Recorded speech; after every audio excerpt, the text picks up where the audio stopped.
حميد مجيد. قال الله تبارك وتعالى في كلامه المجيد: أعوذ بالله من الشيطان الرجيم. بسم الله الرحمن الرحيم. يا أيها الذين آمنوا كتب عليكم الصيام كما كتب على الذين من قبلكم لعلكم تتقون. أياما معدودات. فمن كان منكم مريضا أو على سفر فعدة من أيام أخر. وعلى الذين يطيقونه فدية طعام مسكين. فمن تطوع خيرا فهو خير له وأن تصوموا خير لكم إن كنتم تعلمون. قال المؤلف والمفسر رحمه الله تعالى: يقول تعالى مخاطبا للمؤمنين من هذه الأمة وآمرا لهم بالصيام، وهو الإمساك عن الطعام والشراب والوقاع بنية خالصة لله عز وجل، لما فيه من زكاة النفوس وطهارتها وتنقيتها من الأخلاق الردية والأخلاق الرذيلة. وذكر أنه كما أوجبه عليهم فقد أوجبه على من كان قبلهم ولهم فيه أسوة. وليجتهد هؤلاء في أداء هذا الفرض أكمل مما فعله أولئك، كما قال تعالى: لكل جعلنا منكم شرعة ومنهاجا ولو شاء الله لجعلكم أمة واحدة ولكن ليبلوكم فيما آتاكم فاستبقوا الخيرات. اب مفسر رحمۃ اللہ علیہ ان آیات مبارکہ جو سورۃ البقرہ کی آیات ہیں اور جس میں اللہ نے اپنے مومن بندوں کو روزے کا حکم فرمایا ہے، جیسا کہ الحمدللہ آپ پڑھ چکے ہیں کہ روزہ جو ہے اس امت پہ فرض ہے، اور یہ بھی دین اسلام کے ایک بنیادی رکن میں سے ہے. جیسے کہ آقا انعامدار خاتم الانبیاء حبیب کبریا صلی اللہ علیہ وسلم نے فرمایا کہ اسلام کی بنیاد جو ہے وہ 5 چیزوں پر ہے: شہادت اللہ الہ الا اللہ و اقام الصلاۃ و ایتاء الزکوٰۃ و صوم رمضان و حج البیت لمن استطاع الیہ سبیلا. فرمایا کہ کلمہ شہادت، اس کے بعد نمازوں کا قائم کرنا، زکوٰۃ کا ادا کرنا، اور رمضان المبارک کے مہینوں کا روزہ رکھنا، اور جو صاحب استطاعت ہیں ان پہ حج کرنا زندگی میں ایک دفعہ. تو یہ اسلام کے بنیادی رکن ہیں. اور روزے کا معنی کیا ہے؟ رکنا. لیکن شریعت میں معنی کیا ہے کہ کھانے سے، پینے سے، بیوی سے، صبح صادق سے لے کر سورج کے غروب ہونے تک رکنا. اور اس میں ایک شرط یاد رکھیں یہ بھی ہے کہ بنیت، اگر نیت نہیں ہوگی تو روزہ نہیں ہوگا. مثلا ایک آدمی ویسے کھایا بھی نہیں، پیا بھی نہیں، بیوی سے نہیں ملا، سارا دن احتیاط بھی کی لیکن نیت نہیں کی تھی تو روزہ ادا نہیں ہوگا، کیونکہ انما الاعمال بالنیات لکل امرئ ما نوی. اس لیے ضروری ہوتا ہے کہ فرضی رمضان کے روزے میں نیت کا ہونا ضروری ہے. باقی یہ ضروری نہیں ہوتا کہ آدمی لازماً نیت زبان سے کرے. اصل مقام نیت کا دل ہے. یعنی جب سحری کے لیے اٹھے گا تو اس کی نیت ہے کہ میں نے روزہ رکھنا ہے، تبھی تو وہ سحری کر رہا ہے. تو بہرحال دل میں نیت کا ہونا ضروری ہے. اور بعض فقہا کہتے ہیں کہ استحضار کے لیے اگر زبان سے بھی کہہ دے تو کوئی حرج نہیں ہے، لیکن یہ نہ سمجھے کہ مقام نیت زبان ہے. مقام نیت تو دل ہے، زبان صرف اس بات کو دہراتی ہے، یعنی اس بات کو یاد کرانے کے لیے ایک اللہ نے آلہ بنایا ہے. تو اس کا نام ہوگا روزہ. اب روزہ چاند سے شروع ہوگا اور چاند پہ ختم ہوگا. کبھی روزے کے 29 دن ہوں گے اور کبھی روزے کے جو ہیں وہ 30 دن ہوں گے. اور اسی طرح اللہ نے یہ بھی رعایت فرما دی کہ جب آپ نے افطار کر لیا ہے تو اب ساری رات کھانا پینا، بیوی سے ملنا سب حلال ہے، حتیٰ کہ صبح صادق تک. اب جب صبح صادق ہو گئی تو اب کھانا پینا، بیوی کا ملنا سب بند ہو گیا. اور روزے کا فائدہ کیا ہے؟ یہ بدن کو پاک کرتا ہے، دلوں کی صفائی کرتا ہے اور تزکیہ کرتا ہے، قوت شہوانیہ کو توڑ دیتا ہے، اور قوت ملکیہ کو زندہ کرتا ہے. تو روزے رکھنے سے گویا کہ ویسے تو روزہ ہر شریعت میں تھا، لیکن چونکہ جامع کامل شریعت حضور صلی اللہ علیہ وسلم کی ہے تو لہذا روزہ بھی حضور صلی اللہ علیہ وسلم کی شریعت میں کامل اور مکمل ہے. ویسے یاد رکھیں کہ یہ روزے کا تصور جو ہے یہ کافروں کے اندر بھی ہے، لیکن ان کا روزہ شریعت کے مطابق نہیں ہوتا. جیسے عام طور پہ مشہور ہے کہ گاندھی جو ہے وہ برت رکھتا تھا، یعنی کھانا بند کر دیتا تھا، لیکن وہ کھانا بند کر دیتا تھا اور سیب کا عرق اور جوس پی رہا ہے اور انگوروں کا جوس پی رہا ہے اور انار کا جوس پی رہا ہے. وہ کہتا ہے روٹی نہیں کھانی ہے، روٹی نہیں کھاتا تھا، کہتا ہے یہ میرا برت ہے، روزہ ہے کہ میں نے کھانا نہیں کھانا ہے. لیکن جتنے مشروبات تھے وہ پیتا رہتا تھا. تو یہ روزہ نہیں ہوتا. روزے کا معنی ہی یہ ہے کہ آدمی کھانے سے، پینے سے، بیوی سے رک جائے. اور اس کے بعد یہ بات بھی یاد رکھیں کہ پہلے مسئلہ یہ تھا کہ اگر کوئی آدمی روزہ نہ رکھے تو فدیہ دے دے، لیکن بعد میں حکم آ گیا نا ہر آدمی کو روزہ رکھنا ہوگا.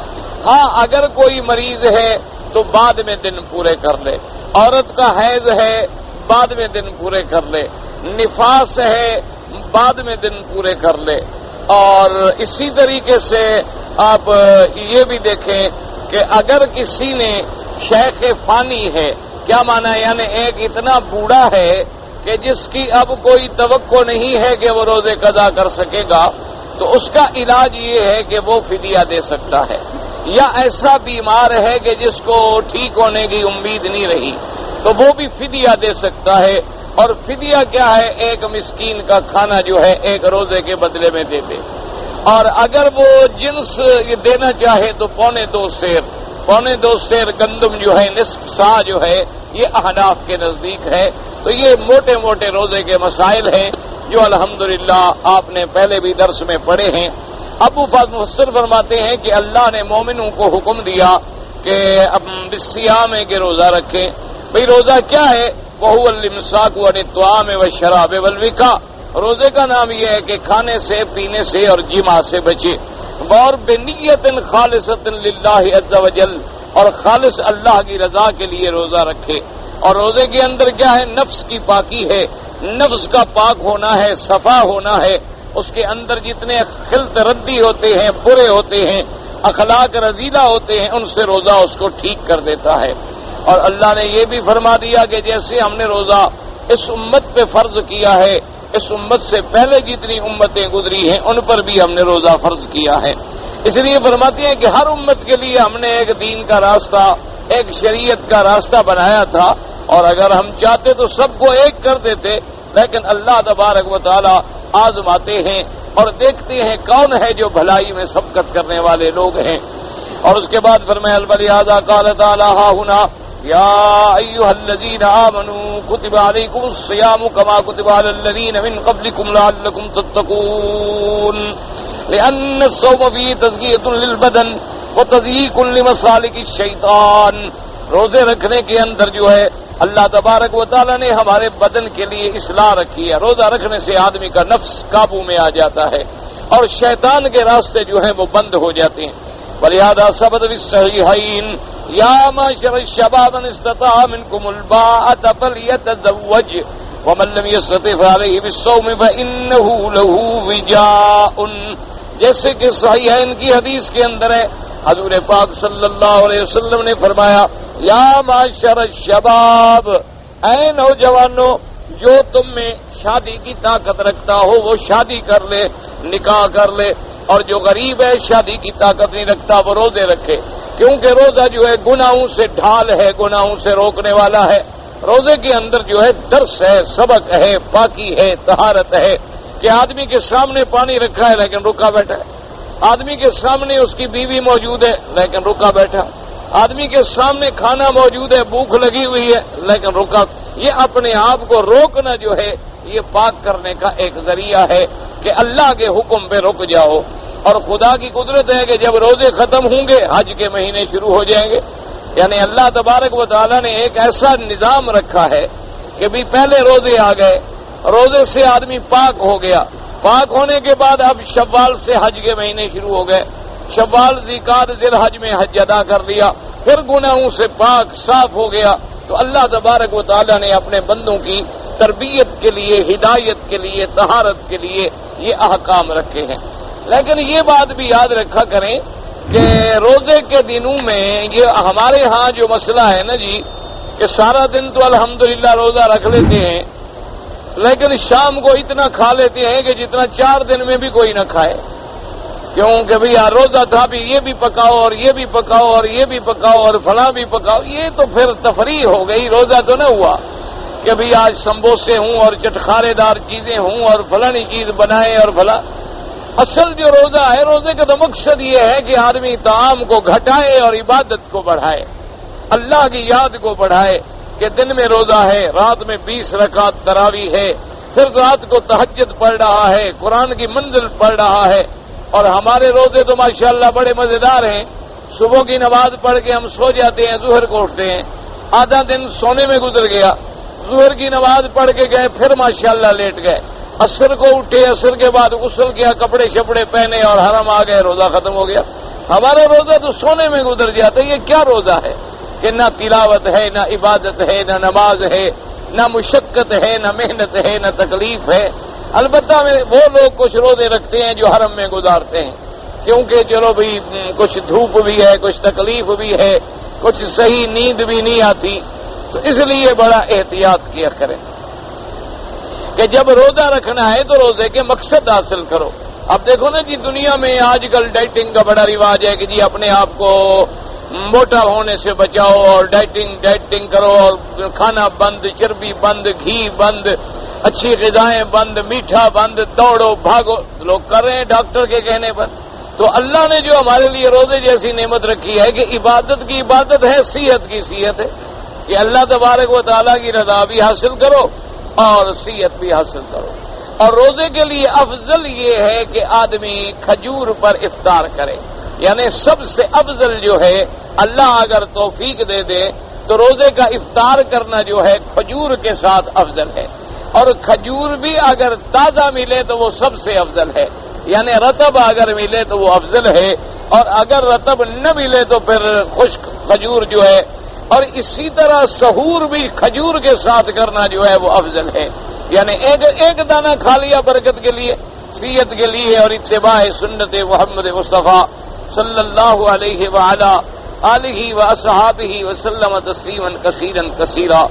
اور اسی طریقے سے ہمیشہ یاد رکھیں کہ ایک صحیح حدیث مبارک میں آتا ہے کہ اگر کوئی آدمی روزہ رکھنے کے بعد جھوٹ بولتا ہے، روزہ رکھنے کے بعد گالیاں بکتا ہے، روزہ رکھنے کے بعد لوگوں سے لڑتا ہے، اللہ فرماتا ہے اس بندے کو کہہ دو کہ پھر مجھے تیرے بھوکے رہنے کی بھی کوئی ضرورت نہیں۔ جب تم نے زبان کو روزہ نہیں دیا، جب تم نے اپنی آنکھوں کو روزہ نہیں دیا، جب تم نے اپنی برائیوں کو نہیں روکا تو پھر روزے کا کیا مطلب ہے؟ اس لیے روزے کا معنی یہ نہیں ہوتا، جیسے ہمارے بعض لوگ تو ماشاءاللہ روزہ رکھتے ہی لڑنے کے لیے ہیں، جس دن روزہ ہوگا ایک ایک سے لڑیں گے، اس سے لڑ رہا ہے، اس سے لڑ رہا ہے، اس سے لڑ رہا ہے، تو یہ روزہ نہیں ہوتا۔ روزے کا معنی ہے رکنا، اپنے آپ کو بری باتوں سے روکنا اور اچھی باتوں پہ لگا دینا۔ جب اللہ نے کھانا پینا ہی روک دیا ہے تو گالی گلوچ کا کیا مطلب؟ اچھا، بعض لوگوں کو ہم نے یہ دیکھا ہے ماشاءاللہ ان کا روزہ بھی بڑا مزیدار ہوتا ہے، وہ روزہ رکھنے کے بعد فلم چلا کے بیٹھ جاتے ہیں فلم دیکھنے کے لیے، بھی 3 گھنٹے اسی شغل میں گزر جائیں گے۔ ایسا روزہ نہ رکھیں تو بہتر ہے، کیونکہ بغیر روزے کے فلم دیکھنا پھر روزے کے ساتھ فلم دیکھنے کا تو گناہ اور زیادہ بڑھ گیا۔ اس سے تو بہتر ہے کہ تم رمضان کے روزے ہی نہ رکھو، تمہیں کیا ضرورت ہے پھر اللہ کے روزے رکھنے کی؟ روزے کا تو معنی ہی یہ تھا کہ تم برائی سے رکو، اور روزے کو تم برائی سے شروع کر رہے ہو۔ اچھا، بعض لوگ تاش کھیلنا شروع کر دیتے ہیں کہ روزہ ہے چلو جی گھر میں بیٹھے ہوئے ہیں تاش کھیل رہے ہیں کہ وقت گزر جائے گا، بعض کیرم بورڈ کھیلنی شروع کر، یہ سب چیزیں حرام ہیں اسلام کے اندر، ان کا کوئی گنجائش نہیں ہے۔ روزہ کھیلنے کا نام نہیں، روزہ لہو و لعب کا نام نہیں، روزے کے اندر زیادہ سے زیادہ قرآن کی تلاوت کرو، کیونکہ رمضان المبارک کا مہینہ اور قرآن کا ایک تعلق ہے۔ اللہ تبارک و تعالی آپ کو بھی اور اللہ تبارک و تعالی مجھے بھی صحیح معنی میں روزہ رکھنے کی توفیق عطا فرمائیں، اور اللہ پاک ہمیں اس کے برکات و ثمرات سے نوازیں۔ ہمارے اپنے شیخ تھے، ہم نے دیکھا ماشاءاللہ ان کا روزہ جناب یہ تھا کہ افطار کیا نا جی تو 3 کھجور کے دانے اور 1 گلاس پانی، بس ختم۔ اس کے بعد نہ روٹی ہے، نہ چائے ہے، نہ کچھ ہے۔ پھر جب ساری کا وقت آ گیا تو اس وقت بھی 3 دانے کھجور کے کھا لیے اور 1 آدھا گلاس دودھ کا پی لیا، بس سلام۔ پورا رمضان المبارک اسی روٹین میں، اور 15 پارے روز قرآن کی منزل، اور پھر یہ ہے کہ 20 تراویح اور پھر تہجد، اور اس کے بعد بھی جو وقت بچا ہے اللہ کا ذکر، روزے ہوتے ہیں اور اس کے پھر برکات و ثمرات ہوتے ہیں۔ اللہ تبارک و تعالی آپ کو بھی اور مجھے بھی توفیق دے۔ ہمارے روزے تو ایک میلہ ہے، میلہ ماشاءاللہ، کہ بھئی بس کھانا جتنا ہو سکے زیادہ کھاؤ، سمبوسے بنواؤ کئی قسم کے، کباب بنواؤ کئی قسم کے، اور اس کے بعد جناب یہ دہی بلے ہیں اور یہ چٹنیاں ہیں اور پتہ نہیں کیا کیا ہیں، کچوریاں ہیں، یہ پکوڑے ہیں۔ لوگ روزہ رکھتے ہیں نہ کھانے کے لیے، ہم روزہ رکھتے ہیں کھانے کے لیے، فائدہ کیا ہو بھائی؟ اس کے بعد فرماتی ہیں ثم بین مقدار الصوم انه ليس في كل يوم لئلا يشق على النفوس طبعا حمله وادائه بل في ايام معدودات۔ اب اللہ نے یہ بھی بیان کر دیا کہ روزہ کوئی سارا سال نہیں رکھنا ہے تاکہ تم مشقت سے نہ ڈر جاؤ، بلکہ چند گنے چنے دن ہیں، یعنی 1 مہینہ ہے اور وہ بھی سال کے اندر۔ اچھا، اور خدا کی قدرت ہے جو دن آدمی گنے نا وہ گزر بھی جلدی جاتے، کیونکہ رمضان المبارک کا مہینہ ہر آدمی گنتا ہے۔ اچھا جی آج پہلا روزہ ہو گیا، اچھا ماشاءاللہ جی آج دوسرا روزہ، پتہ ہی نہیں لگتا اور گزر جاتا۔ اور جس دن دور میں ہم لوگ بیٹھے ہیں یہ تو قیامت کی علامت ہے، اس لیے حضور نے فرمایا کہ علامت قیامت میں ایک علامت یہ بھی ہے، سال ایسے گزر جائے گا جیسے مہینہ گزرتا ہے، اور مہینہ ایسے گزرے گا جیسے ہفتہ گزرتا ہے، اور ہفتہ ایسے گزرے گا جیسے 1 دن گزرتا ہے، اور 1 دن ایسے گزرے گا جیسے 1 گھڑی گزرتی ہے۔ آج وہی عالم ہے، یعنی آپ دیکھیں معلوم ہوتا ہے کل رمضان گیا اور ماشاءاللہ ابھی آ رہا ہے، معلوم ہوتا ہے ابھی حاجی بیچارے کل گئے ہیں اور ابھی انشاءاللہ آنا بھی شروع ہو جائیں گے۔ تو یعنی ایسے دن گزر رہے ہیں اور عمر گھٹ رہی ہے کہ آدمی کو پتہ ہی نہیں لگ رہا کہ ابھی وقت کہاں جا رہا، اور آدمی خوش ہے کہ میرا بیٹا بڑا ہو رہا ہے، حالانکہ بڑا نہیں ہو رہا، وہ تو چھوٹا ہو رہا ہے، اس کی عمر تو کم ہو رہی ہے۔ جتنا دن گزر رہے ہیں اتنی عمر اس کی گھٹ رہی ہے، جتنے دن گزر گئے اتنی عمر گھٹ گئی، بیٹا بڑا تو نہیں ہو رہا، وہ تو الٹا چھوٹا ہوتا جا رہا ہے کہ وقت گزر رہا ہے۔ لیکن ہم پھر بھی غافل ہیں، نہ اللہ کی یاد ہے اور نہ اللہ کے دروازے پہ آنا ہے اور نہ گرنا ہے۔ اور اس کے بعد جناب فرماتی ہے وقت الصیام، فرماتے ہیں وقت کا نادا فی ابتداء الاسلام یصومون من کل شہر 3 ایام، ابتدائی اسلام کے اندر یہ تھا کہ ہر مہینے کے 3 دن روزہ، ثم نسخ ذلك بصوم شہر رمضان کما سیاتی بیانہ، پھر جب اللہ نے رمضان کے روزے کا حکم دے دیا تو وہ 3 دن کے روزے جو ہیں وہ ختم ہو گئے۔ اب کوئی رکھے تو نفلی تو جائز ہیں، 13، 14، 15، اسی طرح یعنی سوموار اور جمعرات، اسی طرح 9 محرم، 10 محرم، یا 10 محرم اور 11 محرم۔ اچھا اسی طرح یاد رکھو جو آدمی حج پہ نہ جائے مثلا، اس کے لیے عرفات کے دن کا جو روزہ ہے وہ بھی بہت بڑی فضیلت ہے۔ یعنی ایک حدیث میں آتا ہے کہ عرفات کے دن جو روزہ رکھا جائے 1 سال پہلے کے اور 1 سال آنے والے کے گناہ معاف ہو جاتے ہیں، لیکن یہ ان کے لیے ہے جو حج نہ کریں، جو حج کریں ان کے لیے افضل ہے کہ روزہ نہ رکھیں، کیونکہ حضور صلی اللہ علیہ وسلم نے عرفات کے دن خود روزہ نہیں رکھا، اس لیے کہ امت کو تکلیف نہ ہو کہ دھوپ ہے، خیمے میں رہنا ہے، سارا دن باہر گزارنا ہے، پھر روزے کے ساتھ تکلیف ہو سکتی ہے۔ تو اس وجہ سے یعنی جس نے حج کرنا ہے اس کے لیے تو نہ رکھنا افضل ہے، اور جو حج نہ کریں، ہر آدمی تو حج پہ نہیں جاتا، ان کے لیے 1 دن کا روزہ رکھنا کون سا مشکل ہے۔ اور اس کے بعد جناب فرماتے ہیں وَقَدْ أَنَّ الصِّيَامَ كَانَ أَوَّلًا كَمَا كَانَ عَلَيْهِ الْأُمَّةُ قَبْلَنَا مِنْ كُلِّ شَهْرٍ 3 أَيَّامٍ۔ بعض روایات میں یہ ہے کہ پہلی امتوں پر بھی مہینے میں 3 روزے تھے، جیسے فرماتی ہیں معاذ بن مسعود بعض واتا وقتا وذاک مزاحم رضوان اللہ علیہ مجمعین وذات لم يزل هذا مشروعا من زمان نوح الى ان نسخ الله ذلك بصيام شهر رمضان۔ یعنی حضرت نوح علیہ السلام کے زمانے سے لے کر حضور پاک کے زمانے مبارک تک ہر مہینے میں 3 روزے تھے، لیکن اللہ نے جب رمضان کا مہینہ فرض کیا تو ان 3 روزوں کی فرضیت جو ہے ختم ہو گئی۔ وقال عباد بن سورۃ الوصیہ ایھا الذین آمنوا کتب علیکم الصیام کما کتب علی الذین من قبلکم لعلکم تتقون ایاما معدودات وقال نعم اللہ لقد کتب الصیام لقد کتب الصیام علی کل امۃ قد خلت۔ ان نے فرمایا جتنی امتیں پہلے گزر چکی ہیں سب پہ اللہ نے روزہ رکھا، کما کتبہ علینا، جیسے کہ اللہ نے ہم پر روزہ فرض کیا، شہرن کاملا و ایاما معدوداتا عددا معلوما۔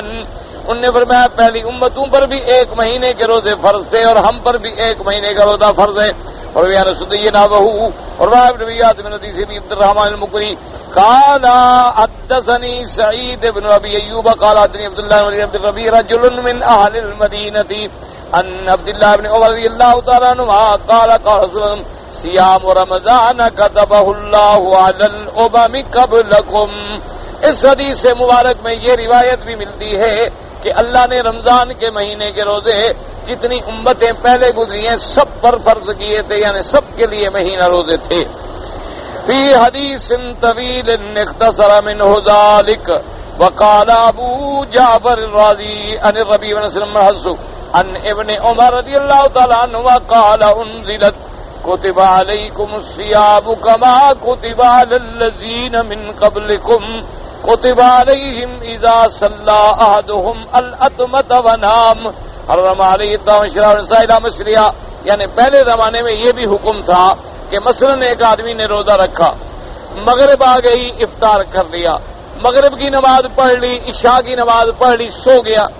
اب سو گیا تو بس اب جب نیند کھلے گی تو کھانا بھی حرام، پینا بھی حرام، بیوی بھی حرام، روزہ شروع ہو گیا۔ پہلے ابتدا اسلام میں یہ حکم، پھر اللہ نے رعایت فرما دی کہ نہیں، جب تک صبح صادق نہ ہو اس وقت تک چاہے سو جاؤ نہ سو جاؤ، کلوا واشربوا حتى يتبين لكم الخيط الابيض من الخيط الاسود من الفجر۔ اللہ نے فرمایا کہ کھاؤ پیو جب تک کہ صبح صادق نہ ہو۔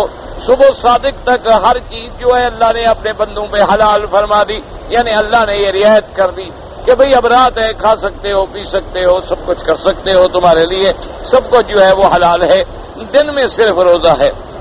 اور اس کے بعد جناب فرماتے ہیں قال نبیات عبران باز عبدال عبد الرحمن بن لیلا ومجاہد سعید بن جبیر مقال حیان وربیع سعداء الخراسانی نحو ذلك وقال عطاء الخراسانی ان ابن عباس كما كتب على الذين من قبلكم يعني بذلك اهل الكتاب روان الشعبی السدی وعطاء الخراسانی مثله ثم بين حكم الصيام على ما كان عليه الامر في ابتداء الاسلام فمن كان منكم مريضا او على سفر فعدة من ایام اخر اے المریض والمسافر لا يصومان في حال المرض والسفر لما في ذلك من مشقة عليهما بل يفطران يقضيان بعدة ذلك من ايام اخر واما الصحيح المقيم الذي يطيق الصيام فقد كان مخيرا بين الصيام وبين الإطعام ان شاء صام وان شاء افطر واطعم عن كل يوم مسكينا وان اطعم اكثر مسكينا كل يوم خير وان صام فهو افضل من الاطعام۔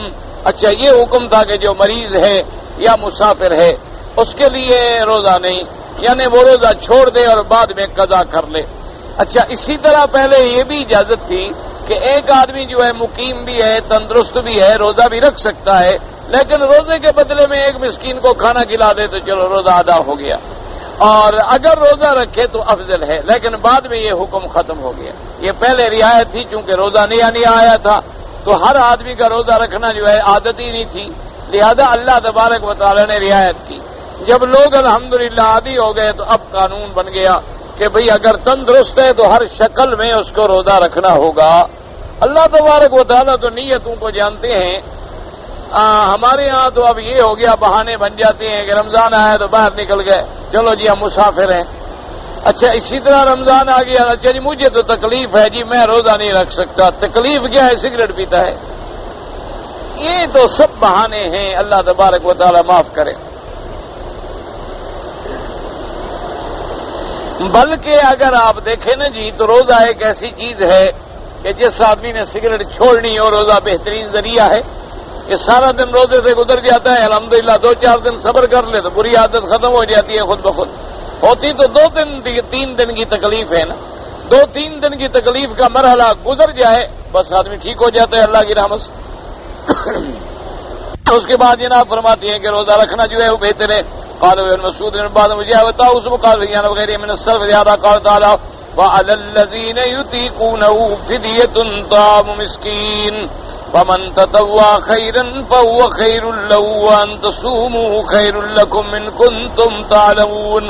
وقال الامام احمد بن نضر قال حدثنا مسعود قال حدثنا الرحمن بن ليلى عن معاذ بن جبل رضي الله تعالى عنه قال احيلت الصلاة 3 احوال واحيل الصيام 3 احوال فاما احوال الصلاة فان النبي صلى الله عليه وسلم قدم المدينة يصلي 17 شهرا بيت المقدس ثم ان الله عز وجل انزل عليه قد نرى تقلب وجهك في السماء فلنولينك الارض فوجه الله الى مكة هذا حول قال وكان يتمسك بها بعض ويؤذن حتى نكسوا وقال ينكسون ثم ان رجلا من الانصار يقال له عبد الله بن زيد بن عبد ربه اتى رسول الله صلی اللہ علیہ وسلم۔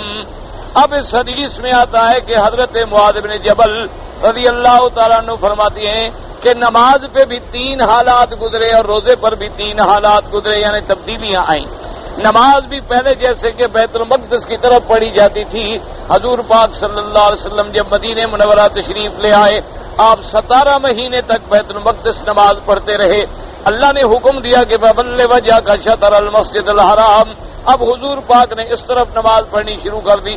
اچھا پہلے یہ ہوتا تھا کہ نماز کے لیے ایک دوسرے کو اطلاع دی جاتی تھی کہ نماز کا وقت ہو گیا، لیکن اللہ تبارک و تعالیٰ نے ایک صحابی ہیں حضور پاک کے، انہوں نے ایک خواب دیکھا اور حضور کی خدمت میں آ کے عرض کیا، وقال یا رسول اللہ صلی اللہ علیہ وسلم انی رأیت فیما یری النائم ولو قلت انی لم اکن نائما لصدقت انی بین النائم والیقظان اذ رأیت شخصا علیہ ثوبان اخضران فاستقبل القبلۃ۔ صحابی کہتے ہیں کہ یا رسول اللہ میں نے خواب دیکھا ہے، لیکن خواب بھی میرا ایسا ہے اگر میں کہوں کہ میں نیند میں نہیں بلکہ جاگ رہا تھا تو پھر بھی میں سچا ہوں، یعنی بالکل نیند بھی نہیں تھی، بالکل جاگ بھی نہیں رہا تھا، درمیانی حالت۔ تو میں نے دیکھا کہ ایک آدمی ہے، اس پہ سبز رنگ کی 2 چادریں ہیں، فاستقبل القبلۃ، اس نے کعبے کی طرف رخ کر دیا اور اس کے بعد کہا اللہ اکبر اشہد ان لا الہ الا اللہ مسنا حتی فرغ من الاذان، یعنی جیسے اذان ہے نا پوری اس نے اذان کہی۔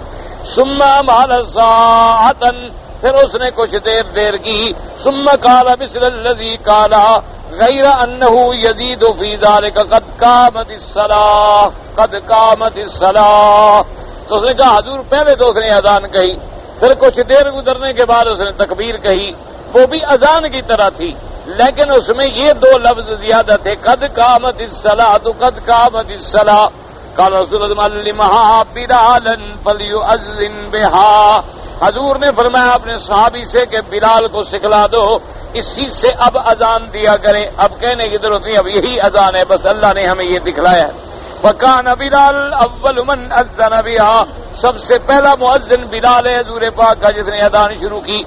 قال وجاء عمر بن الخطاب رضی اللہ تعالی عنہ فقال یا رسول اللہ صلی اللہ علیہ وسلم قد طاف بمثل الذي طاف به غیر انه سبقني وهذان حالان قال وكان ياتون سبق النبي صلى الله عليه وسلم وكان الرجل يشير الى الرجل اذن كم صلى في كل واحد وستين وسلم ثم يدخل مع القوم في صلاتهم قال فجاء معاذ فقال اجد ولا حال ابدا الا كنت ثم قضيت ما سبقني قال وجاء وقد سبق النبي صلى الله عليه وسلم ببعضها۔ اب جناب فرماتی ہیں کہ حضرت عمر رضی اللہ تعالیٰ عنہ بھی حاضر ہوئے، انہوں نے کہا یا رسول اللہ میں نے بھی خواب دیکھا ہے، اسی طرح ایک آدمی آیا اور اس نے اذان دی، لیکن میری مقدر کی بات ہے کہ حضرت معاذ مجھ سے پہلے پہنچ گئے آپ کو خواب سنانے کے لیے، ورنہ خواب میں نے بھی دیکھا ہے۔ حضرت معاذ بن جبل نے بھی خواب دیکھا، حضرت معاذ نے بھی خواب دیکھا، اور ان کے خواب کی تصدیق کس نے کی؟ محمد الرسول اللہ صلی اللہ علیہ وسلم. تو جب حضور تصدیق فرما دیں تو بس وہ سنت ہو گئی. اور اس کے بعد حضرت بلال نے اذان دینی جو ہے وہ شروع کر دی. یہ دو حالتیں ہو گئی. تیسری حالت نماز کی یہ تھی کہ اگر امام نماز پڑھ رہا ہے، ایک آدمی بعد میں آیا تو وہ آ کے پوچھتا تھا بھائی کتنی نماز پڑھ لی؟ ہو گئے تھے ہم نے 3 رکعتیں پڑھ لی ہیں، چوتھی ہے، یعنی بہت بات کر سکتے تھے. یا ہم نے بھائی 1 رکعت پڑھی ہے، یہ دوسری رکعت ہے، وہ پھر مل جاتا. تو اس وقت نماز میں بولنے کی یعنی مسئلہ بتانے کی ضرورت کے مطابق اجازت تھی. بعد میں اللہ تبارک و تعالی نے نماز میں بولنا بالکل منع کر دیا. اور اس کے بعد جناب فرماتی ہیں کہ میں آیا قال فذهب فلما قضى رسول الله قام فقضى فقال رسول الله انه كسر لكم وعد فهكذا فصنعوا فهذه 3 احوال.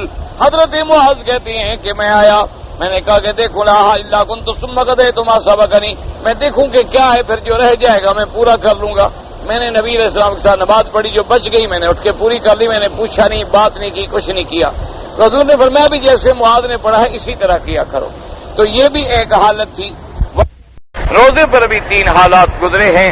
اللہ تبارک و تعالی آپ کو بھی اور ہمیں بھی صحیح معنی میں روزہ رکھنے کی توفیق دے. اتنا پنکھوں کا شور ہے کہ آدمی آواز بھی نہیں کر سکتا.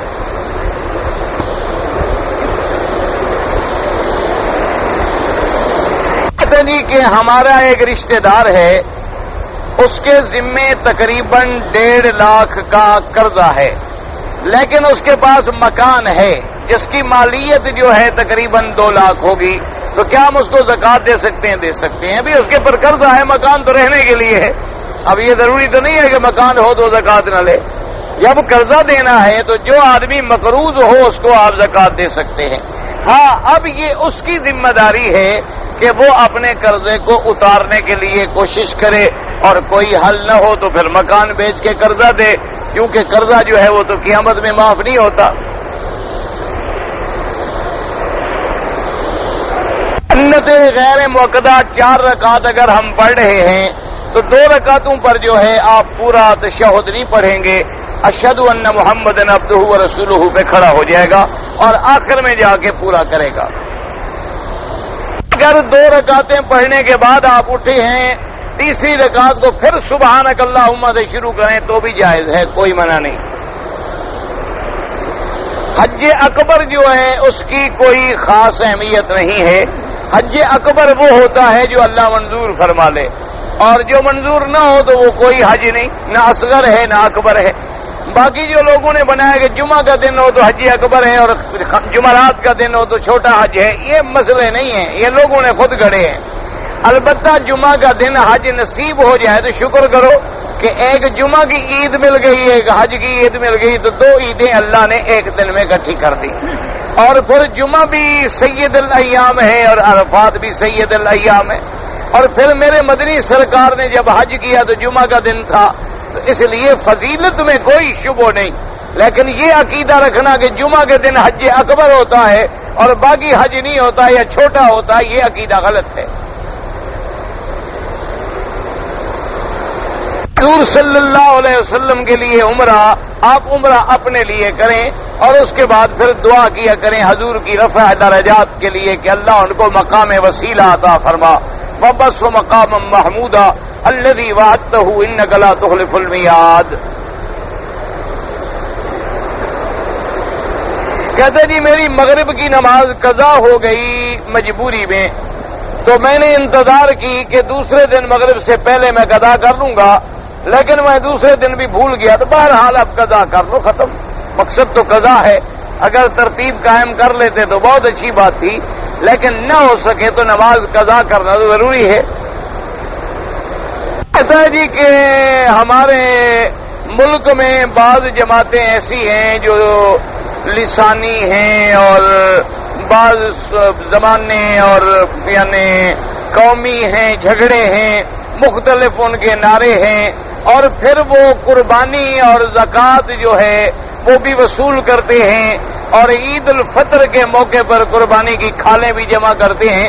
ایسے لوگوں کو دینا تو جائز نہیں ہے.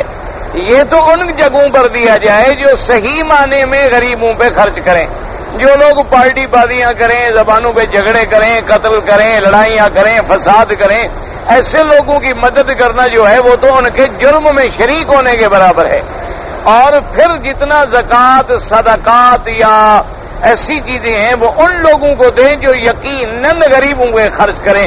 انما الصدقات للفقراء والمساکین، وہ کسی خاص کے لیے نہیں ہے، کیونکہ زکوٰۃ کا ایک مصرف ہے، اللہ نے معین کر دیا ہے۔ کوشش کیا کریں کہ مدارس جتنے ہیں دین کے ان کی مدد کیا کریں تاکہ وہ بچوں پہ صحیح خرچ کریں اور بچے علم پڑھیں، قرآن پڑھیں، حدیث پڑھیں، دین کا علم سیکھیں۔ اور جتنے یہ جماعتیں ہیں اللہ پاک ان کو بھی ہدایت دے، اتفاق دے، اللہ پاک فرقہ بندی سے بچائے۔ یہ الوداع طواف کے وقت جو آپ نے پوچھا ہے مجھے مل کے کسی وقت پوچھ لیں، یہ کوئی مسئلہ تو نہیں ہے جو میں بتاؤں۔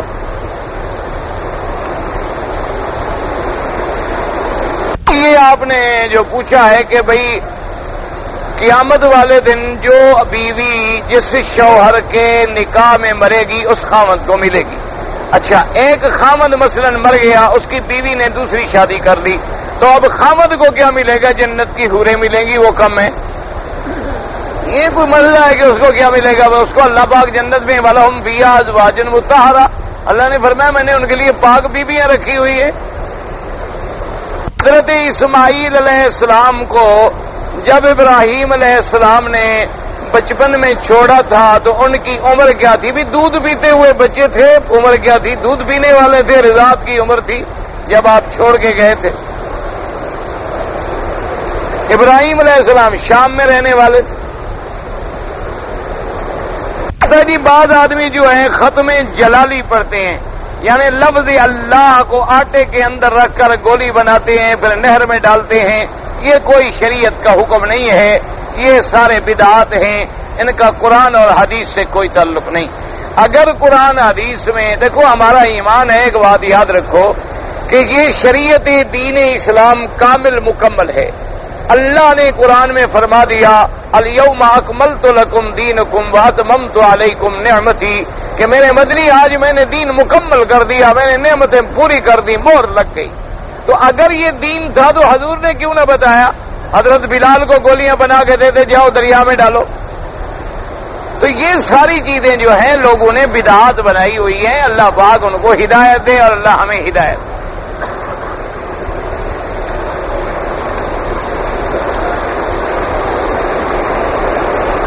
جی کہ اگر ایک آدمی بیمار ہے اور اس نے منت مانی کہ اللہ مجھ کو شفا دے دے تو میں ایک قرآن شریف ختم کراؤں گا مائک پر، تو مائک پر ختم کرانے کیا قرآن ختم کراؤ، بس لوگوں کو شور کر کے جگاؤ گے، اور جو نہ سنے ان کا گناہ بھی تم پر۔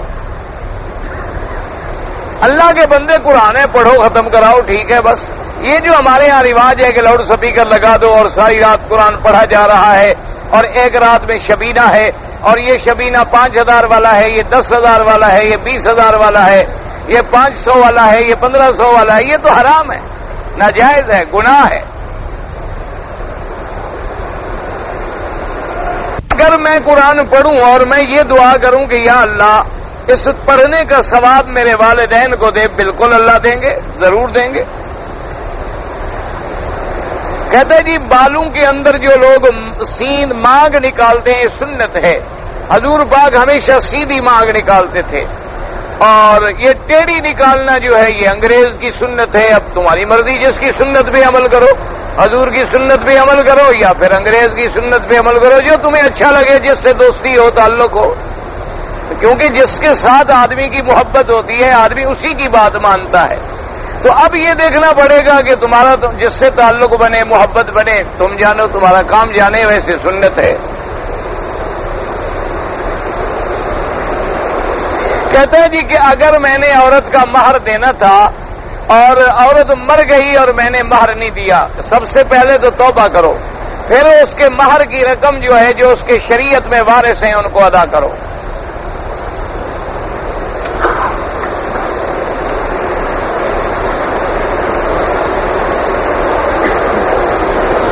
کہتے ہیں جی کہ میں ایک کلاق لے گیا تھا اپنے گھر کے لیے، وہاں جانے کے بعد میں نے وہ مسجد میں دے دیا، اچھا کیا، لیکن اس کا جب گھنٹہ بجتا ہے تو میوزک کی آواز آتی ہے۔ آج کل نئے نکلے ہیں نا تاکہ آدمی گھنٹہ بجے تو گانا سنے، اور باقاعدہ مختلف قسم کی دھنیں اس میں سیٹ کی ہوئی ہوتی ہیں، تو وہ میوزک بجتا ہے، وہ مسجد میں بجنا حرام ہے۔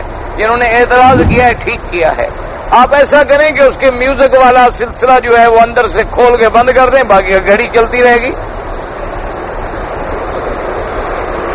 اگر میں مدینہ منورہ جاؤں اور وہاں جانے کے بعد 40 نمازیں نہ پڑھ سکوں کوئی بات نہیں، ایک دن بھی حاضری ہو جائے تو سبحان اللہ، لیکن اللہ توفیق دے تو پھر 40 کیوں، جتنا زیادہ سے زیادہ پڑھ سکتے ہو پڑھو۔ بہرحال حاضری جو ہے وہ ایک دن کی بھی ہو سکتی ہے، ایک گھنٹے کی بھی ہو سکتی ہے۔ کہتا ہے جی کہ اگر کسی نصرانی لڑکی سے یا یہودی اہل کتاب لڑکی سے مسلمان شادی کرے تو جائز ہے، بالکل جائز ہے، لیکن یاد رکھو جب مسلمان لڑکی نہ ملے، سمجھ آ گئی بات؟ یعنی ہم یورپ میں چلے گئے مثال کے طور پر پڑھنے کے لیے، ایسے ماحول میں ہم رہ رہے ہیں کہ مسلمان لڑکی نہیں مل سکتی، اہل کتاب لڑکی ملتی ہے تو اللہ نے اجازت دی ہے کہ زنا نہ کرو، حرام نہ کرو، گناہ نہ کرو، اہل کتاب لڑکی سے شادی کر لو۔ لیکن اگر مسلمان لڑکی ملتی ہو تو پھر اس سے شادی نہ کرو، سمجھ آ گئی بات؟ اور یہ شادی بھی اہل کتاب کی لڑکی سے جائز ہے، اور آج کل تو اہل کتاب ہیں ہی نہیں، یہ تو سارے تسلیس کے ہیں، مشرک ہیں، یہ کہاں اہل کتاب ہے؟ وہ تو خود ہی کتاب کو نہیں مانتے۔ اہل کتاب جو اپنے اپنے نبی علیہ السلام، حضرت موسیٰ علیہ السلام، حضرت عیسیٰ علیہ السلام پر جو کتابیں اتری ہیں ان پر ایمان رکھتے ہوں، ان کے دین پہ چلنے والے ہوں، لیکن جنہوں نے وہ دین ہی چھوڑ دیا کہ صحیح چھوڑ دیا، وہ تو اب گرجے بیچ رہے ہیں، تو اہل کتاب کیسے ہو گئے؟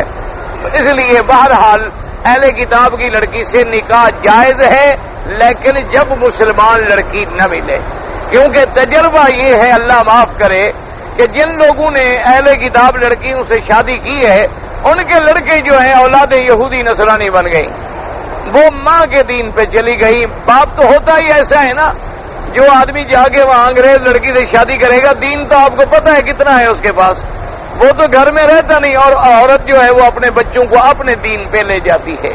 تو اس لیے ہمیشہ احتیاط کریں اور خیال کریں۔ میدان حشر میں لوگ کیسے جمع کیے جائیں گے؟ ابھی جو بارش ہوئی تو آپ اندر کیسے جمع ہو گئے؟ کتنی دیر لگی؟ ہاں جی، نہ آپ کے لیے کوئی سپاہی آئے تھے ڈنڈے لے کے آ گئے، آپ 1 منٹ میں جو سارے اندر آ گئے یا 1 منٹ میں سارے باہر کھڑے تھے؟ تو اللہ جب جمع کرنا چاہیں گے تو 1 سیکنڈ سے بھی پہلے آپ اکٹھے ہو جائیں گے۔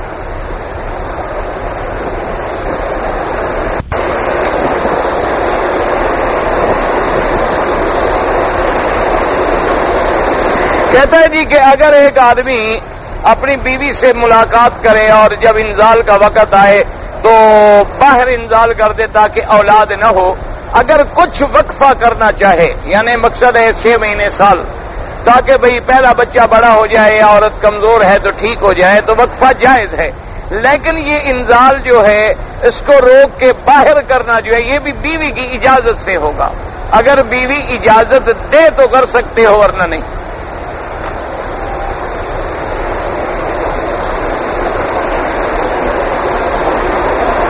کہتے ہیں جی کہ جو بغیر داڑھی والے لوگ ہیں، سنا ہے کہ جب وہ مر جاتے ہیں تو ان کا رخ قبر میں کعبے سے پھیر دیا جاتا ہے۔ یہ بات تو خیر غلط ہے، نہ قرآن میں ہے نہ حدیث میں ہے، لیکن داڑھی رکھنا سنت ہے، اور 1 دفعہ منانا جو ہے گناہ صغیرہ ہے، اور بار بار منڈانا گناہ کبیرہ ہے، اور آدمی فاسق فاجر بن جاتا ہے۔ اور یہ ایسی سنت ہے جو میرے مدنی پاک نے 1 منٹ کے لیے بھی نہیں ہٹائی۔ اب دیکھیں نا، مثلا عشاء کی نماز کے بعد 2 سنتیں ہیں، پڑھی تو چلے گئے، پھر اگلی عشاء کے بعد پڑھیں گے نا، لیکن داڑھی والی سنت تو ہمیشہ میرے محمد مدنی کے چہرے پہ رہی، 1 منٹ کے لیے بھی جدا نہیں ہوئی۔ اور پھر یہ سنت الانبیاء ہے، 1,24,000 نبی کی سنت ہے، صرف میرے مدنی پاک کی سنت نہیں ہے۔ تو اس لیے کوشش کریں، اللہ تبارک و تعالی تمہیں بھی اور ہر مسلمان کو، ہمیں بھی ہدایت دے اور سنت کے مطابق داڑھی رکھنے کی توفیق دے۔ ویسے لوگ پتہ نہیں داڑھی کیوں نہیں رکھتے. اصل میں ایک تو شوق ہے دیکھا دیکھی، دوسرا کچھ یہ بھی خیال ہے کہ بھئی اگر داڑھی رکھ لی تو بوڑھے نظر آئیں گے، پھر عورتوں کو کیسے چھیڑیں گے بیچارے. تیسرا کچھ یہ بھی وجوہات ہوتی ہیں کہ بیگم ناراض ہوتی ہے. اگر محمد مدنی ناراض ہوتے ہیں تو ہو جائیں، کیا فرق پڑتا ہے؟ کیا خیال ہے آپ؟ اگر حضور ناراض ہوتے ہیں تو کیا ہو گیا؟ بات تو ہے کہ بیگم ناراض نہ ہو. تو قیامت میں حضور پتہ لگے گا، جب ہم حضور کے سامنے جائیں گے نا اس دن پتہ چلے کوئی داڑھی رکھنے کا کیا مسئلہ تھا اور کتنا بڑا مسئلہ تھا اور کیا تھا. اور جس دن حوض کوثر پہ سامنے جائیں گے تو حضور فرمائیں گے ہٹا دو ان لوگ، ان کو تو میرا چہرہ پسند ہی نہیں، ان کو تو میری شکل ہی محبوب نہیں. اگر میں محبوب تھا اور میری شکل محبوب تھی تو پھر کیوں نہیں بنائی؟ تو نا جی آپ کو سوٹ کیوں پسند ہے، ٹائی کیوں لگاتے ہیں آپ؟ بھئی آخر کوئی آپ کو ذوق شوق ہے نا، کوئی کسی کی نقل کرتے ہیں نا آپ. تو جن لوگوں کو حضور کے چہرے سے نفرت ہو جائے، اللہ معاف کرے، تو پھر وہ اسلام میں رہتے ہیں. دعا کریں اللہ توفیق دے، دل سے دعا کرو اللہ سب کو اتباع سنت کی توفیق دے، اللہ سب کے چہروں پہ محمد مدنی کی سنت کا نور لے آئے. اللہ تبارک و تعالی ہماری خطائیں معاف کر دے، اللہ ہماری غلطیاں معاف کر دے. پاک جسم پر اگر ناپاک کپڑے پہنے جائیں، اگر پاک جسم آپ کا ہے اور کپڑے ناپاک پہنے اور آپ نے غسل کے فوراً بعد پہن لیے، بدن آپ کا گیلا تھا، تو لازمی بات ہے کہ وہ ناپاکی آپ کو لگ گئی، آپ بھی ناپاک ہو گئے. اور اگر آپ کا بدن خشک تھا پھر آپ کا بدن تو ناپاک نہیں ہوگا، لیکن یہ کون سی عقل مندی ہے کہ بندہ ناپاک کپڑے پہنے؟ یہ تو حالات پہ ہے کہ وہ کپڑے آپ پر اثر کر رہے ہیں کہ نہیں کر رہے. ورنہ اب ناپاک کپڑے آدمی ہاتھ میں اٹھا کے لے جاتا ہے تو ناپاک تھوڑا ہو جاتا ہے. ہاں اگر ناپاکی لگ جائے تو لازمی بات ہے کہ پھر ناپاک ہو جائے گا. ایک اصولی سی بات ہے، یہ حالات ہے. پاک کپڑوں کے ساتھ ناپاک کپڑے، ان کا بھی وہی حکم ہے. اگر وہ لگتے ہیں، اثر کر رہے ہیں تو ناپاک ہو جائیں گے، نہیں کر رہے تو نہیں ہوں گے. اسی طرح اگر مثلا ایک آدمی نے وہ اپنے میاں بیوی لیتے ہیں کپڑے پہنے ہوئے، لیکن کپڑوں کو کچھ نہیں لگا تو کپڑے ناپاک نہیں ہوں گے. تو لوگ مدعے کو جائز سمجھتے ہیں، وہ قرآن و سنت کے مخالف ہیں، کیونکہ قرآن و سنت نے ایک واضح بات فرما دی ہے کہ الا علی ازواجہم او ما ملکت ایمانہم فانہم غیر ملومین فمن ابتغى وراء ذلک فاولئک هم العادون. اللہ نے فرمایا کہ میں نے اپنے بندے پہ دو قسم کی عورتیں حلال کی ہیں، ایک جو اس کی بیوی ہے اور ایک اگر وہ جنگ کرے اور اس کے اندر اللہ مسلمانوں کو فتح دے اور کنیز حاصل ہو اور وہ کنیز بھی اس کے حصے میں آئے تو وہ اس پر حلال ہے. ان دو چیزوں کے علاوہ اسلام نے فرمایا اور جو کوئی راستہ ڈھونڈے، طریقہ نکالے، وہ ظالم ہے اور حد سے نکلنے والا ہے. تو لہذا مدعے میں نہ تو نکاح والی بیوی ہے نہ کنیز ہے، دونوں چیزیں تو ہے نہیں. نکاح والی بیوی ہو تو پھر ہماری وارث بنے، ہم اس کے وارث بنے، اور اس کے بعد باقاعدہ ذمہ داری ہو نان نفقے کی، سکنے کی، خرچے کی، تو بیوی بھی نہیں بنتی اور کنیز بھی نہیں بنتی. تو معلوم ہوا کہ کوئی تیسرا راستہ ہے. تو لہذا جو تیسرا راستہ ہے وہ اسلام کے قرآن و سنت کے خلاف ہے اور اللہ تبارک و تعالیٰ بچائے. اسی طرح تقیہ جو ہے وہ بھی اسلام کے اندر ناجائز ہے. وہ تو ایک خاص حالات ہیں کہ آدمی کفار میں پھنس گیا، جان کا خطرہ ہے، وہ کہتے ہیں زبان سے کوئی اسلام کے خلاف بکواس کرو، الا من اکرہ وقلبہ مطمئن بالایمان. اس کا مطلب یہ نہیں کہ ہر وقت لوگوں کے اندر تقیہ کرتا پھرے.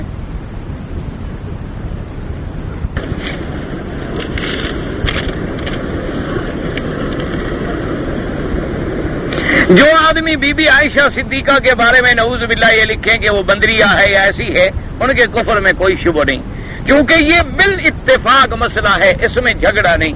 جو آدمی بی بی عائشہ کو پاک نہیں سمجھتا وہ کافر ہے. یہ اس میں تو کوئی جھگڑا ہی نہیں، کسی مولوی کا جھگڑا ہی نہیں، کوئی تعویل ہی نہیں، کیونکہ بی بی عائشہ کی برات جو ہے وہ قرآن میں ہے. بی بی عائشہ کی برات اللہ نے دی ہے، اللہ نے گواہی دی ہے کہ بی بی عائشہ پاک ہے. اور اللہ نے قرآن میں ایک آیت نہیں بلکہ ایک پورا رکوع اتارا بی بی عائشہ کے شان میں. تو اگر کوئی آدمی قرآن کی ایک آیت کا بھی منکر ہے وہ تو کافر ہے. یہ جائے کہ ایک رکوع کا منکر ہو جائے تو اس لیے اس میں تو کوئی شبہ ہی نہیں ہے. اسی لیے جو لوگ یہ عقیدہ رکھتے ہیں نعوذ باللہ کہ بی بی عائشہ کو ہم قبر سے نکالیں گے اور حد جاری کریں گے، تو ان کے کفر میں کسی کو کوئی شبہ ہونے کا سوال ہی پیدا نہیں ہوتا۔ شیعہ کی یہ اذانیں آپ و سنت کے خلاف ہے، کیونکہ اذان جو ہے یاد رکھو حضور نے خود سکھلائی ہے۔ حضرت ابی محذورہ فرماتے ہیں کہ مجھے حضور نے سامنے بٹھا کے فرمایا کہ کہو اللہ اکبر اللہ اکبر۔ میں نے کہا، پھر حضور نے اللہ اکبر اللہ اکبر۔ تو یہ جتنی اذان ہوتی ہے ہماری، یہ خود حضور نے سکھلائی ہے۔ اور پھر اذان کوئی ایک دن تو نہیں، اذان مکے میں، مدینے میں، خیبر میں، تبوک میں، احد میں، ہر مقام پہ اذانیں ہوئی۔ اور پھر حضور کی زندگی میں تقریباً 20 سال سامنے اذانیں ہوتی نہیں۔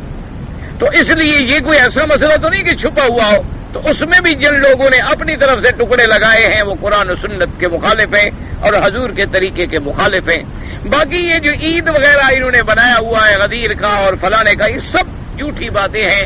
حضور صلی اللہ علیہ وسلم کی عید عرفات میں تھی، آپ نے حج عرفات میں پڑھا، آپ نے عید مینا میں گزاری، اور واپس جاتے ہوئے اس مقام پہ آپ نے پڑاؤ کیا تھا، ورنہ عید اگر وہاں ہوتی تو پھر عرفات آنے کی ضرورت ہی کیا تھی؟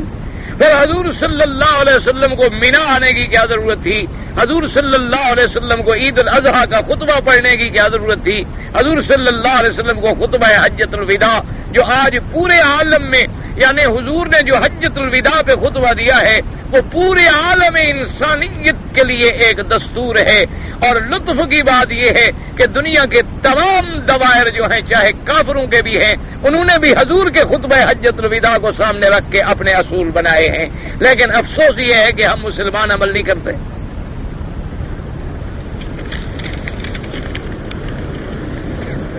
کہتے ہیں جی ہمارے ہاں ان کے ایک رسم ہے کہ وہ سیدنا عباس کے نام پہ کونڈے دیتے ہیں، کونڈے کہتے ہیں، کونڈے ہوتے ہیں پتہ نہیں کیا۔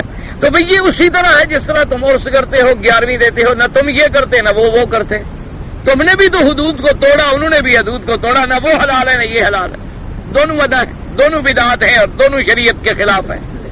اصل مصیبت تو یہی ہے نا جی کہ کچھ ہم زیادتی کرتے ہیں، نہ تم صدمے ہمیں دیتے نہ ہم فریاد یوں کرتے۔ اگر تم سنی زیادتی نہ کرتے تو ان کو بھی کبھی جرأت نہ ہوتی زیادتی کرنے کی اسلام میں۔ تم نے بھی تو نماز سے پہلے شروع کر دیا، ان اللہ و ملائکتہ یصلون علی النبی صلاۃ و سلام علیہ یا رسول اللہ صلی اللہ علیہ وسلم، تو پھر وہ کیوں نہ پڑھائیں اذان؟ اگر تم اذان سے پہلے ٹکڑا لگا دو تو تمہاری سنت میں فرق نہیں پڑتا، تم اذان کے بعد ایک اتنا بڑا لمبا ٹکڑا لگا دو تو تمہاری سنت میں فرق نہیں پڑتا، اگر وہ پڑھائیں تو پھر چیختے ہو۔ تو راستہ تو تم دیتے ہو مخالفوں کو۔ تم اگر 11ویں بناؤ، کل کرو، کل خانیاں کرو، 7 جمعراتیں کرو، چیلم کرو، پھر ان کے کونڈوں پہ کیوں چیختے ہو؟ تم خود سنت کے خلاف نہ کرو تو وہ تو ہے ہی غلط، وہ تو ہے ہی قرآن و سنت کے مخالف، ان سے کیا جھگڑا ہے؟ اصل بات تو ان لوگوں کی ہے کہ جو سنت کا دعویٰ بھی کریں اور پھر بدعت کریں۔ اللہ تبارک و تعالیٰ ان کو ہدایت دے۔ اگر ہم ٹھیک ہوں گے تو کسی مخالف کو جرأت نہیں ہوگی کہ محمد مدنی کے دین میں جوڑ لگائے۔ جب ہم کہیں جوڑ لگائیں گے تو دشمن بھی موقع کا فائدہ اٹھائے گا۔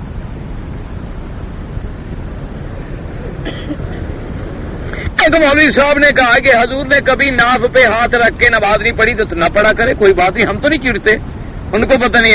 ہم تو کہتے ہیں کہ احادیث میں سینے پر بھی ہاتھ موجود ہیں، سینے سے نیچے بھی موجود ہیں۔ تمام احادیث آپ اٹھا کے کتابوں میں دیکھ لیں، کتاب الصلاۃ کھول لیں، نسائی میں، ترمذی میں آپ کو ساری حدیثیں مل جائیں گی۔ ہم تو کہتے ہیں سب ٹھیک پڑھتے ہیں نماز، الحمدللہ ثم الحمدللہ۔ اگر کسی کو ہم پر اعتراض ہے تو اللہ ہدایت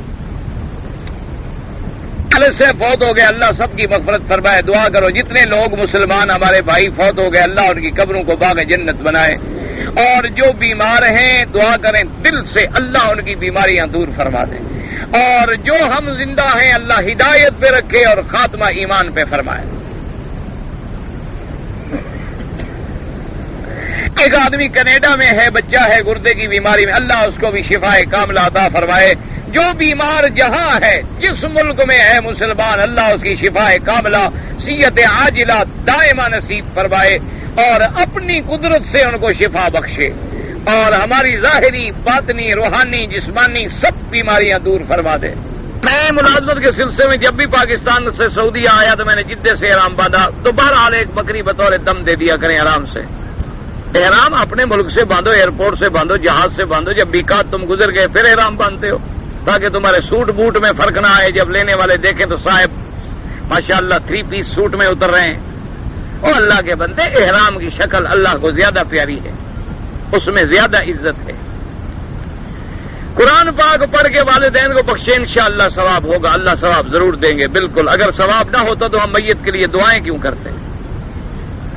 اگر ان کو فائدہ ہی نہیں ہوتا مرنے کے بعد کسی چیز کا تو پھر دعا کیا؟ اچھا، قرآن میں جو ہے ربنا اغفر لی ولوالدی ربنا اغفر لی ولوالدی یہی میں پڑھتا رہوں تو قرآن پڑھنے کا ثواب ہوا کہ نہ ہوا؟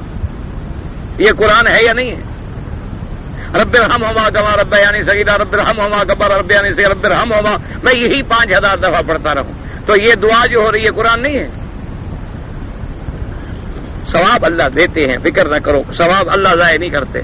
نماز میں 1 رکعت ملا، 1 رکعت ملا تو آپ تحیات پڑھ کے پھر کھڑے ہو کے پوری کریں. حضرت حمداللہ رضی اللہ شہید ہو گئے. واشی نے، واشی مسلمان ہو گیا، پھر مسلمہ کو اس نے یعنی قتل کیا، وہ تو پھر صحابی بن گیا. وہ تو پہلی باتیں سب معاف ہو گئی. اگر عورت مر جائے تو اس کا جنازہ غیر محرم اٹھا سکتا ہے؟ کیوں نہیں اٹھا سکتا ہے؟ یعنی مقصد ہے کہ صرف خامند اس کا سر پہ اٹھاتے پھرے اکیلے. یہ اچھا مسئلہ ہے، پتہ نہیں ایسے مسئلے بیچارے پوچھتے. احتیاط کرنے پہ آئے تو مرنے کے بعد کر رہے ہیں، اور نہ کریں تو زندگی نہیں کرتے. مسلمان ہے بڑی عجیب شے. اسی لیے ابوالکلام آزاد رحمۃ اللہ علیہ نے لکھا تھا نا کہ یہ عجیب قوم ہوتی ہے کہ ماننے پہ آئے تو گائے کے بچڑے کو خدا بنا دیا، اور نہ ماننے پہ آئے تو عیسیٰ کو سولی پہ چڑھا دیا. یہ ہماری قومیں ایسی. اب یعنی پردے کا اتنا خیال آ رہا ہے کہ جی مرنے کے بعد غیر محرم عورت کے جنازے کو مرد، بات تم زندہ کو کندھے دے رہے ہو تو مردے کا کیا ہے؟ تم جو مرضی ہے کرو، تمہارا دین اپنا ہے. جنازہ پڑھنا کوئی حرج نہیں، غیر محرم کے جنازے پڑھنے کچھ نہیں ہوتا. میرے پاس اللہ تعالیٰ کے حکم سے بہت پتہ نہیں کیا ہے. میں سارے اہل خاندان کے، اچھا میری اولاد بہت ہے تو سب کے اللہ زیادہ دے بھائی، جتنی اولاد زیادہ ہو شکر کرو، خاندان زیادہ ہو شکر کرو، اور طواف کرو. ہاں بالکل طواف کرو اپنے لیے، ان کے لیے دعا کر دیا کرو، اللہ ثواب دیں گے. جب انسان رکوع پر جائے یا سجود پر جائے سبحان ربی العظیم سبحان ربی الاعلیٰ 3 بار سے زیادہ، بالکل 3 دفعہ پڑھو، 5 دفعہ پڑھو، 7 دفعہ پڑھو، 11 دفعہ پڑھو، 21 دفعہ پڑھو. اگر تم نفل نماز پڑھے تو 100 دفعہ پڑھتے رہو، کوئی منع نہیں. انسان نماز میں بھول جائے کہ میں نے کتنی رکعتیں پڑھی ہیں تو اس کا طریقہ یہ ہوتا ہے کہ وہ دل میں اپنا خیال کرے کہ بھئی میں نے 3 پڑھی ہیں یا 4، جدھر زیادہ گمان جائے اسی پہ عمل کرے. میرے پاس میں جہاں کام کرتا ہوں وہاں ٹھیکیدار ہیں ہمارے ماشاءاللہ اپنے پاکستانی ہیں، اور نہ خود نماز پڑھتے ہیں نہ کسی اور کو پڑھنے دیتے ہیں. ایسے ذلیل لوگوں سے پاس کام چھوڑ دو، اللہ تمہیں اور جگہ رزق دے گا. ایسے لوگوں کے پاس کام نہ کرو، اللہ کا عذاب نہ ٹوٹے، کہیں ان پر عذاب آئے تم بھی اسی میں رگڑے جاؤ. ایسے لوگوں کے پاس کام چھوڑ دو بالکل. جو آدمی نماز نہ پڑھے یا پڑھنے نہ دے اس کے کافر ہونے میں کوئی شک نہیں. اس لیے اس کے کفر میں کسی ائمہ کے نزدیک بھی شک نہیں جو نماز پڑھنے سے روکتا ہو. تو اس لیے بہرحال کوشش کرو ایسے لوگوں کو چھوڑ دو. اللہ مالک ہے، تمہیں اللہ کسی اور جگہ سے رزق عطا فرما دیں گے. حسبنا اللہ و نعم الوکیل پڑھا کرو، اللہ تیری مشکلیں حل کر دیں گے. ایسے لوگوں سے تعلق بھی چھوڑ دو. ایک آدمی نے عمرہ کرنے کے بعد تھوڑے بال کاٹے، کئی گھنٹوں کے بعد ہم نے ملا، ہم نے اس کو بتوایا تو اس میں باقی بال اس نے بعد میں آپ نے بتایا کٹوا لیے تو ٹھیک ہو گیا، نہیں کٹوائے تو دم پڑ گئی. اگر ہم اپنے بالوں کو سر کے بالوں پر مہندی لگائیں تو جائز ہے، کوئی حرج نہیں، کوئی بات نہیں.